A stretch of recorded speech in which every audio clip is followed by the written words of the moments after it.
Alright class, in today's lesson, we will be learning about air pollution. Before we begin, I want you to take out a piece of paper and divide it into 3 columns. Label the column, what I know, want to know, and what I have learned respectively. I'm using the KWL teaching action to introduce a new topic.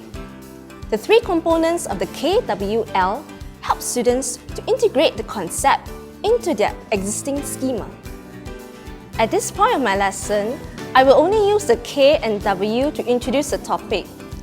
When I use the K, I get my students to brainstorm and recall their prior knowledge on the topic. I want everyone to take a minute to think about what you know about air pollution. Write this down in the What I Know column on your paper. Your answers will not be graded, okay? So I would like to encourage everyone to write down as many things as you can about the topic. After 1 minute, I want you to share your responses with the other members in your group. By getting my students to brainstorm what they already know about the topic, I activate their prior knowledge before I start to teach the new concept. This helps them to remember, understand, reason and apply what they'll be learning. It also allows me to identify the gaps in their knowledge and understanding so that I can address them. I also emphasize that their responses will not be graded to create a non-threatening environment where students can share freely. I remember watching this documentary which says that carbon dioxide causes greenhouse effect. Yes, I remembered reading an article that says Singapore is the most light polluted country in the world. That's why, when we look up to the sky at night, we can't see the stars. Gladys, thank you for sharing the point about light pollution. However, are you able to share anything about air pollution? I'm not too sure about air pollution. Maybe you can think about the recent Singapore haze situation. Would you be able to share something more? Oh yes, I remember the haze that always occurs during March. The TV news always report the PSI readings. And when it gets too high... As students are sharing, it is important for me to be mindful of the group of learners who might have difficulties drawing from their experiences. I will use scaffolding questions to help them focus their thinking and guide them back on track.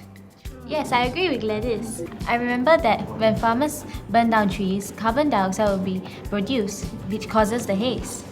I know what you mentioned about increase in carbon dioxide as the cause of haze. I'll come back to that later. During this stage, I will also take note of any misconceptions so that I can address these learning gaps. When I teach the concept, I will find an appropriate juncture to facilitate my students in discussing the misconceptions between carbon dioxide and the haze. Now that you have shared what you know about air pollution, I would like you to think about what else you want to know about this topic. In your groups, write these questions in the What I Want to Know column. You have 5 minutes to do this.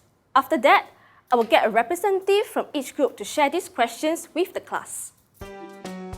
By getting the students to generate their own question on what they want to know about the topic, they will become more motivated and active learners. Can I invite Group 3 to share your group's question? Our first question is, will planting more trees help to reduce air pollution? The second question is, what gases in the atmosphere contribute to greenhouse effect? We also want to know if agriculture causes air pollution, because we read somewhere that the flatulence from cows gives off methane. Alright, thank you Aaron for sharing your group's question. I'll write them down so that we can come back to them later. I've used the K and W of the teaching action to introduce the lesson. This will also provide information for me to refine subsequent lessons. I will use the content and concepts in the topic to address the misconceptions which I surface from the students. I will also facilitate my students to answer the questions which they have generated. The L component then serves to wrap up my lesson by helping my students to consolidate their learning.